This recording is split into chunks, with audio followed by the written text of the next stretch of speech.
Voltamos com a notícia de frente, agora 6 horas e 45 minutos. A gente volta ao vivo com o repórter João Fernandes, que vai falar, porque hoje o presidente Jair Bolsonaro e a Petrobras têm 72 horas para explicarem os motivos que levaram à troca do comando da estatal de Roberto Castelo Branco pelo general Joaquim Silva e Luna. Essa decisão que aconteceu aí na semana passada e já causou, olha, uma perda para a estatal de mais de 70 bilhões de reais. Vamos com o João, então. João?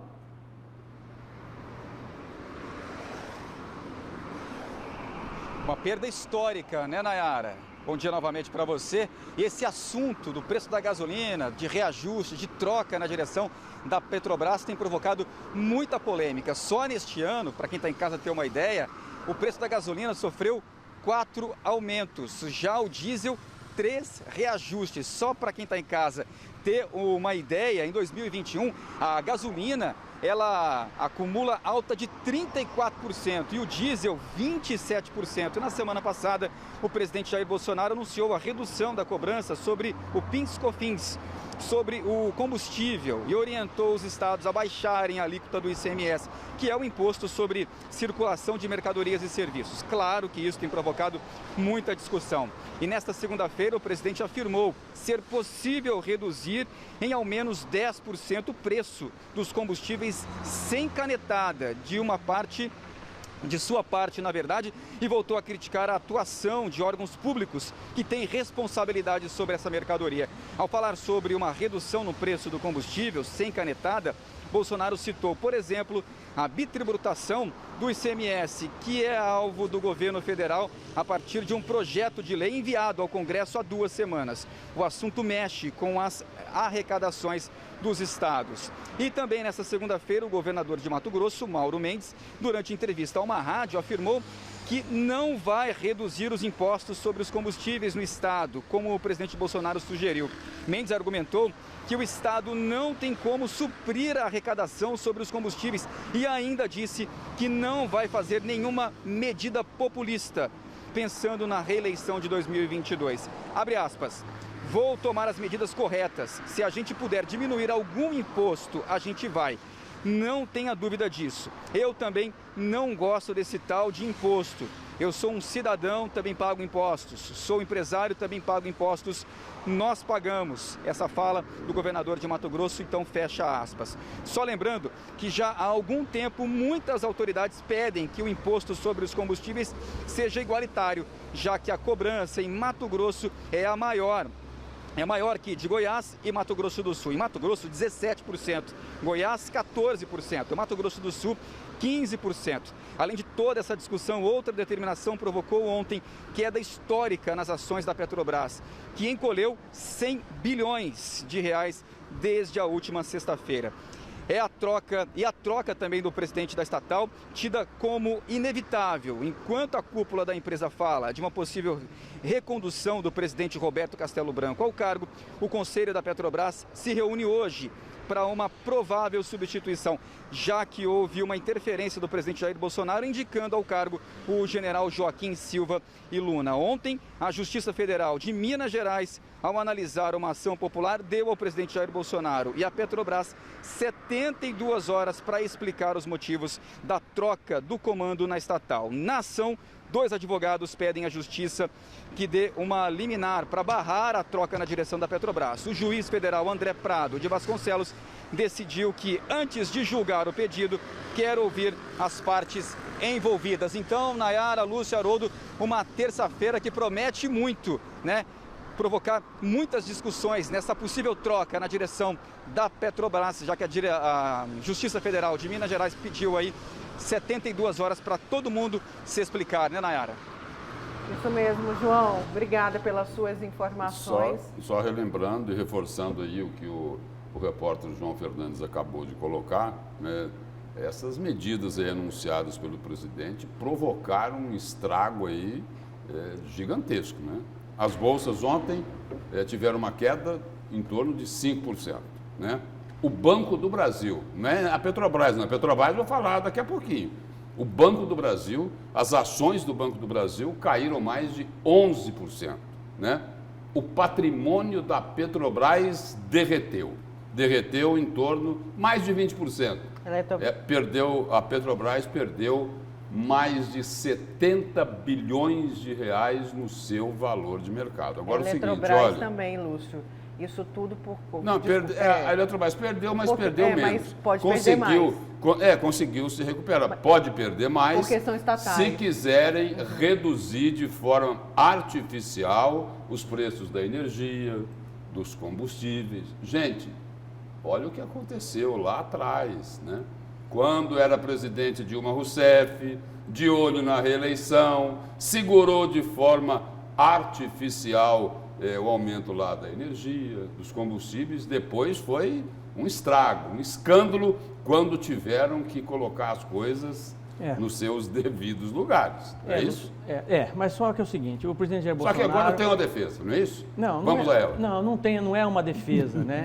É uma ação governamental que, a meu ver, precisaria mexer de uma forma ou de outra, né?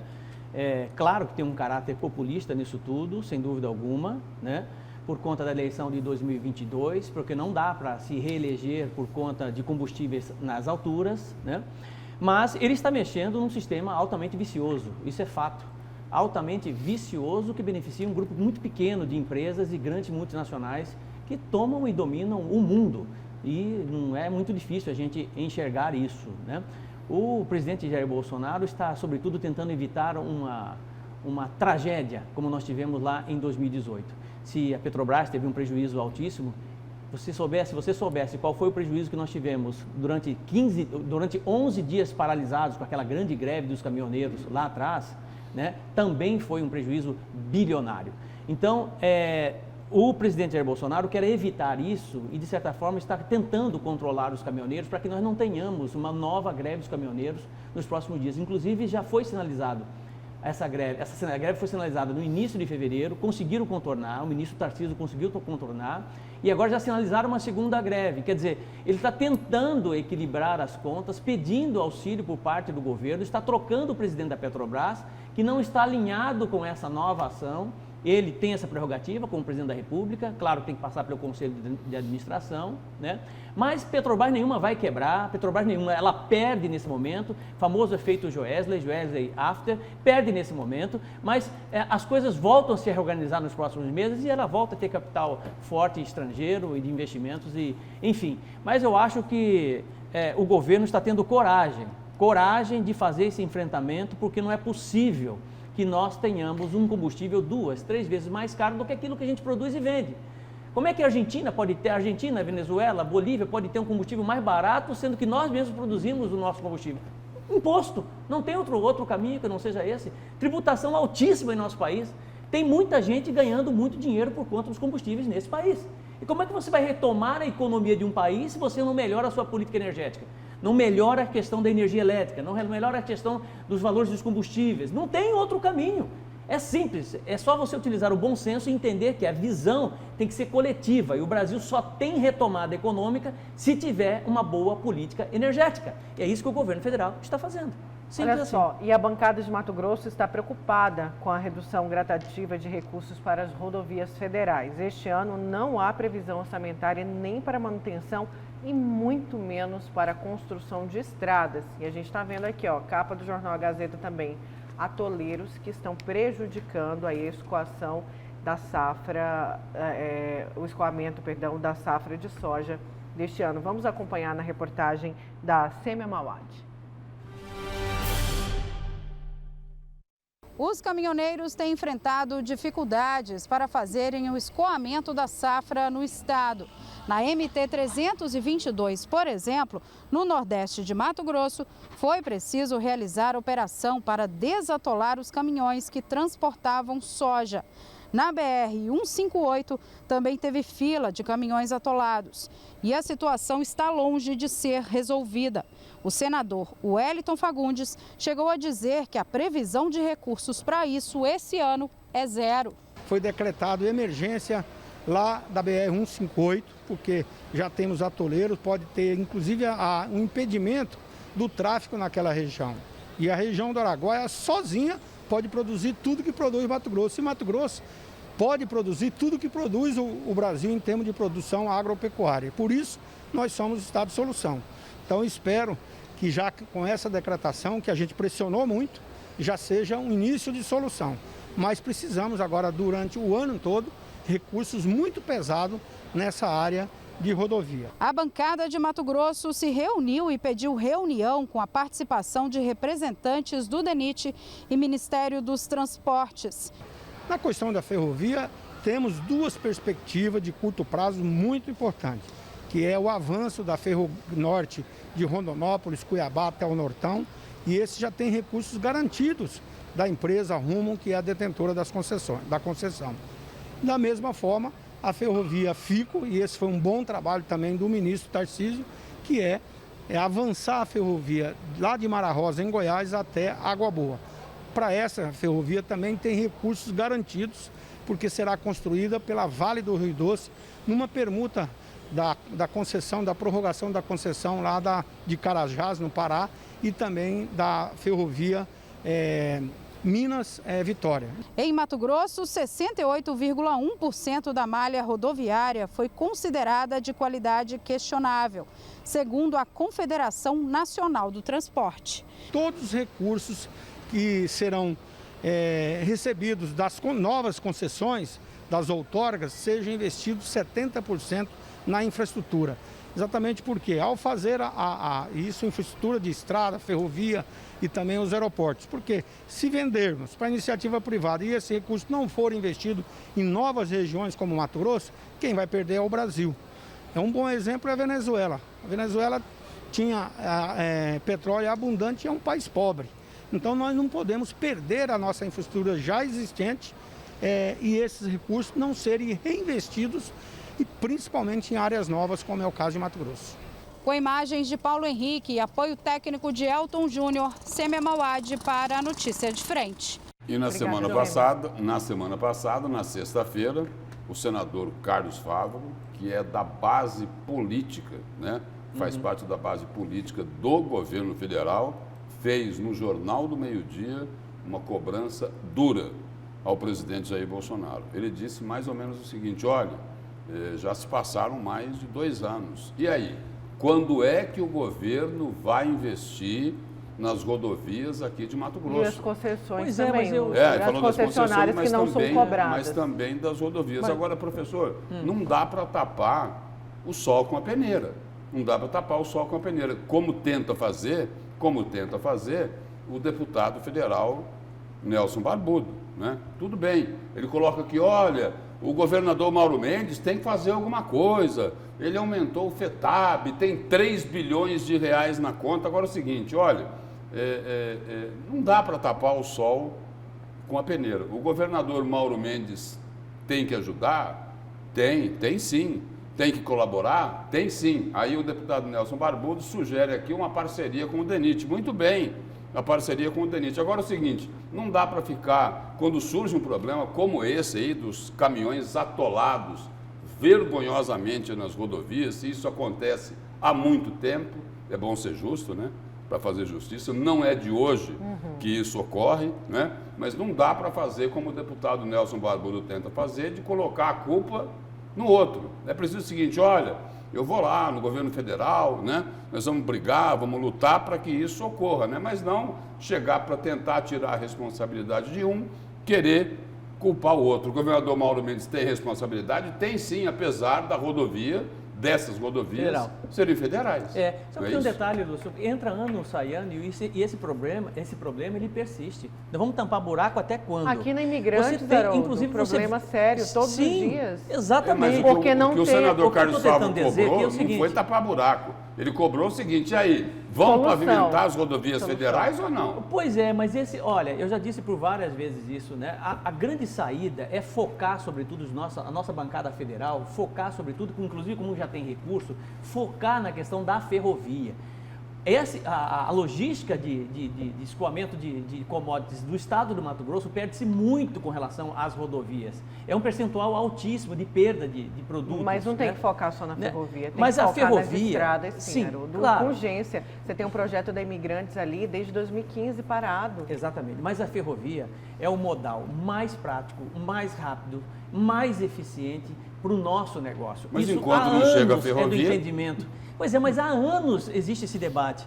Desde Vicente Volo lá atrás, entendeu? Já havia esse entendimento. O que falta é iniciativa política de realmente fazer a coisa com um certo planejamento para que a ferrovia aconteça em nosso estado. É isso que eu estou chamando a atenção. Vamos para o seu destaque, Lúcio. Vamos lá, o meu destaque aqui é sobre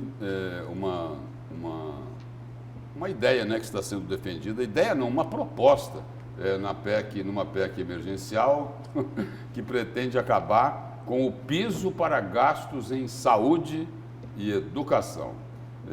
O texto acaba aí com os pisos para os gastos em saúde e educação dos estados e dos municípios. E aí, só para explicar aqui, no orçamento do governo federal, atualmente, os pisos de saúde e educação têm de ser corrigidos pela inflação do ano anterior, conforme regra do teto de gastos que foi aprovada lá em 2016. No caso dos estados, a Constituição diz que devem destinar 12% da receita à saúde e 25% à educação.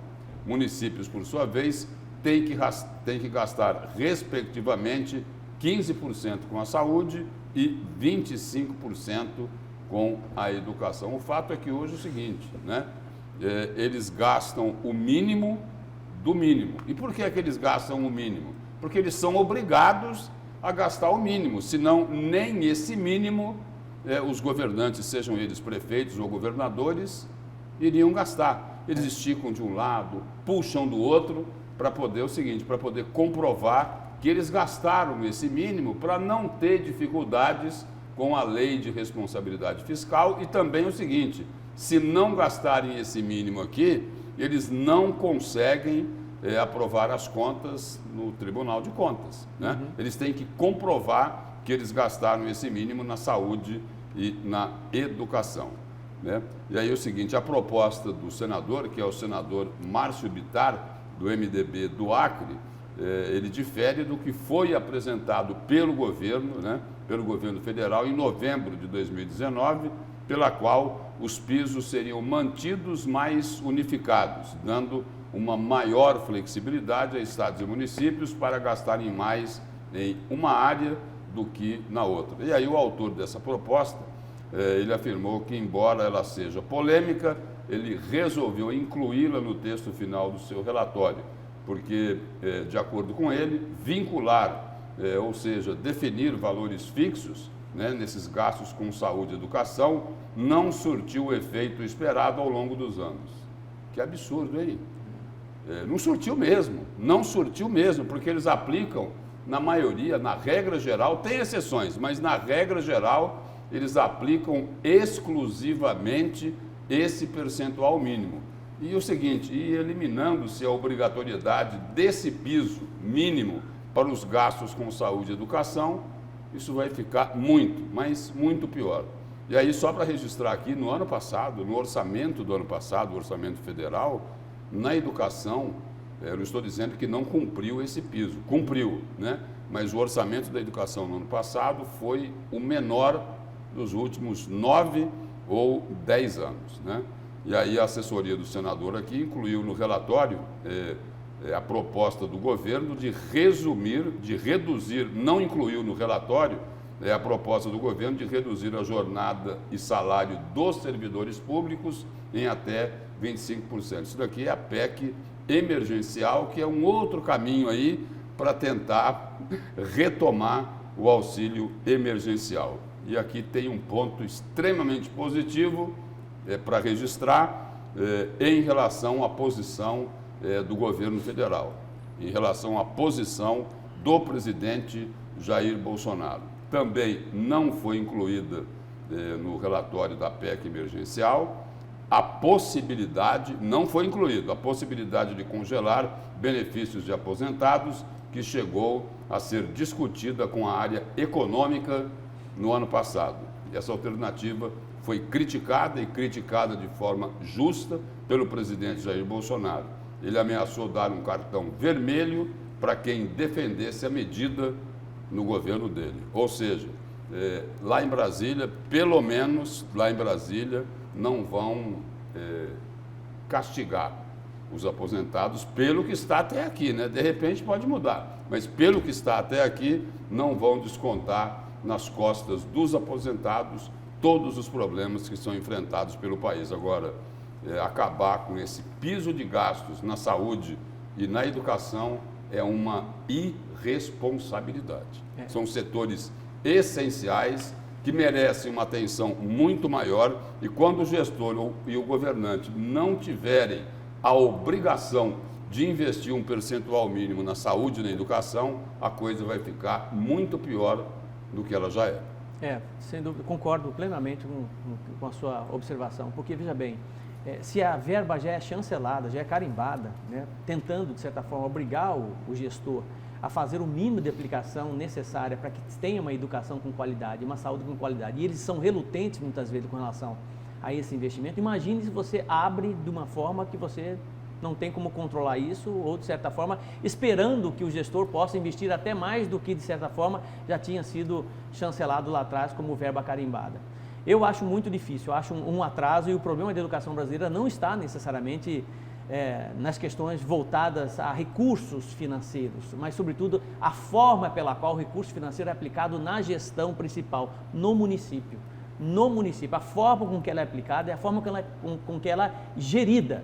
Esse que é o problema, que perde-se muito. Porque o percentual hoje investido no Brasil em educação não é um percentual ruim, vamos dizer assim, né? Se nós compararmos com outros países. O problema é que na ponta, lá no colégio do ensino fundamental do município de Livramento, para o professor, não chega. Você está entendendo? Ele não chega lá onde deveria chegar de forma plena e com planejamento de gestão. Não chega. Agora, esse é o problema. Agora, se acabar com o mínimo que se tem, acabar com o piso em relação à educação e à saúde é uma irresponsabilidade. O movimento aqui é o seguinte: estão querendo reduzir. Essa que é a verdade. Estão querendo reduzir. Eles colocam lá um bode na sala. Vamos acabar com o piso. Não pode acabar. Então é o seguinte, fica só metade, é isso? O movimento é por aí. Ou seja, estão querendo solapar a educação e a saúde no país. O que deveria ser prioridade nesse país. Bom, vamos aqui às participações. Bom dia, bancada. O professor falou tudo. Como tem preço competitivo, se existe monopólio, não existe concorrência. Ficamos reféns, é igual a energia elétrica em Mato Grosso. Não tem nenhum governador, um homem de verdade, que peitou essa situação. Somos reféns da Energisa por não ter opção de quem o consumidor compra a energia. Mas só esqueceu aí do ICMS da energia, que é caríssimo, quase a metade da conta, e isso cabe ao governo do estado reduzir. Imagine o governo do estado dando incentivo fiscal para uma indústria, por exemplo, para uma Tesla da vida, que é uma fabricante de carros elétricos, fabricante de placas solares, placas fotovoltaicas, né? Que já está instalando sua indústria no interior de Minas Gerais. Imagina dando um incentivo para uma empresa como essa aqui no estado do Mato Grosso, em que ela vai fabricar placas solares, construir usinas solares e fazer uma certa concorrência direta com a Energisa, né? E a Energisa entra na área de logística, distribuição dessa energia, somente isso. Você já imaginou isso? Os órgãos públicos todos sendo geridos por uma usina solar pública? Bom dia, trio. Muda tudo. Lúcio, se os prefeitos e governo tivessem ajudado na pandemia pagando auxílio emergencial, o governo federal teria dinheiro para investir nas rodovias. Onde está faltando asfalto? É o Marcos de Várzea Grande. Olha, respondeu ao Marcos o seguinte, que nós cobramos sim aqui a responsabilidade dos prefeitos e dos governadores, que não era para deixar tudo nas mãos do governo federal. O governo federal tem responsabilidade? Tem sim, mas o seguinte, os municípios e os estados receberam uma montanha de dinheiro, né? Nós já cobramos aqui uma atenção maior para as camadas mais pobres da população, já fizemos aqui essa cobrança, os governos têm que se sensibilizar com quem não tem nem dinheiro para colocar comida na mesa e podem sim fazer alguma coisa. A Prefeitura de Cuiabá diz que está no azul, o governo do estado diz que isso é o seguinte, o ano vai ser espetacular, e aí? Não vão olhar para as pessoas que estão passando necessidades? Concordo com a colocação do telespectador, mas não pode se liberar, né? Dizer, o governo federal não tem que pagar o auxílio emergencial. Tem, só que os estados e os municípios não podem fazer cara de paisagem.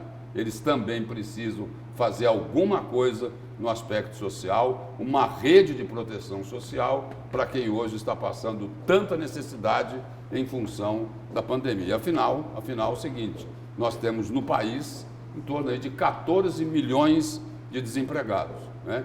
E aqui em Mato Grosso, muita gente enfrentando assim as mais diversas dificuldades, né? Uma delas é não ter dinheiro para comprar comida. Agora 7h10, vamos para mais um intervalo. Na volta tem mais a notícia de frente.